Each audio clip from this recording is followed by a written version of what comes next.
next guest has some things to say about the toll of gun violence in this country that may surprise you. He's a guy who's helped millions of Americans, and that's what he's talking about. Joining me now is Tony Robbins. Tony, it's such a polarising issue, this. We've talked about this so much. And I do try and respect the views of people that I don't agree with about this, although I find the way that they deliver them sometimes very insensitive.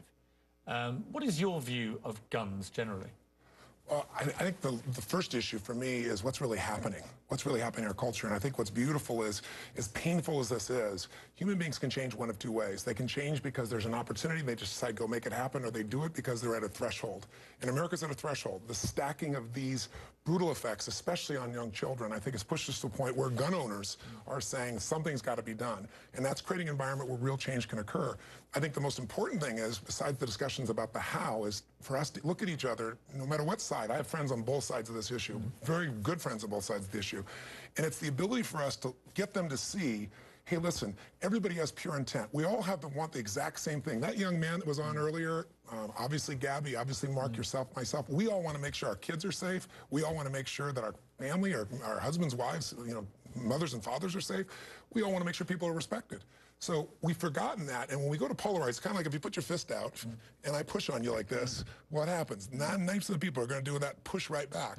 And the more we polarize each other, the harder it is to create a real change. So I think the most important thing right now is for us to be able to enter the other person's world and say, I know their intent is pure. We have one difference.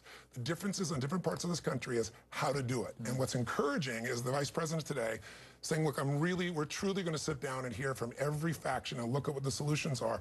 If we demonize, though, we'll be having this discussion 10 years from now, and there's going to be even more pain. So we've got to step out of it. But as with the guest, Mr. Shapiro, tonight, the problem is that if you try and talk about gun control with those who don't believe in it, they're completely intransigent, and they don't want to give up any weapons, and they then try and frame it as, you want to take all our guns, and you want to infringe my constitutional rights. But that's not what I want to do, or Mark Kelly, or Joe Biden, or Barack Obama. It's not what anybody sensible actually wants to do. But that is the way, as you talk about the demonizing, that the argument gets framed. And it makes you look like you're being unpatriotic if you dare to question it. There's a martial art known as Aikido that I'm sure you've been familiar with. Most martial arts are about breaking the other person. What's beautiful about the art of Aikido, and I've had a chance to practice it, is someone's attack on you becomes an energy that you welcome. And instead of trying to hurt them, you align with them and redirect them. It's actually a very beautiful art.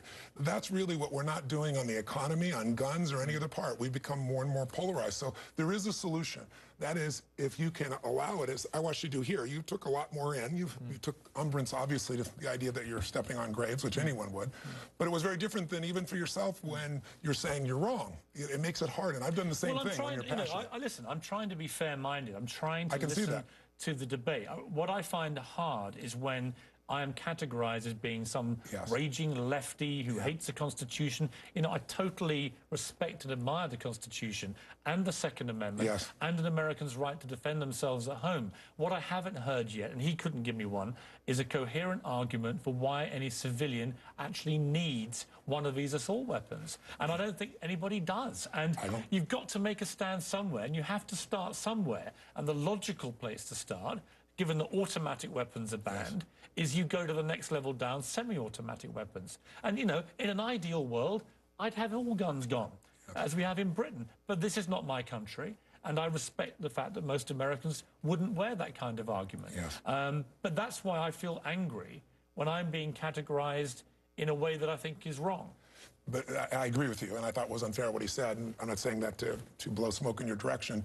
But when we're passionate, both sides tend to do this. And I think what we really have to be able to do is create a little space to say, where are we aligned? There has to be more discussion about what do we agree on? We agree on protecting our kids. We agree on respect. So what are some ways that we can do that? And we may differ on the decisions, but we don't have to make the person wrong. I can disagree without making you wrong. That I'm going to deport you, or you're just wrong on any side, doesn't work for us. But I think there's another issue, though, that I haven't heard talked about.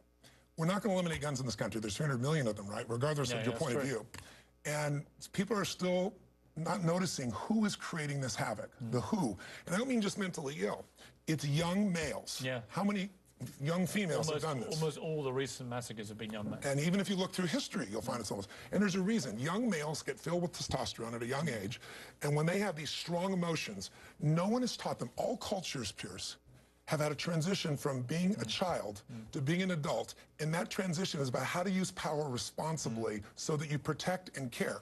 The military, for hundreds of years, has shown people how to use these and not be abusive. I think there are lots of different components here. I think video games, Hollywood violent movies, mental health, all the issues raised, parental responsibilities, but in the end, they are all the eggs, and the catalyst for the killings is the gun.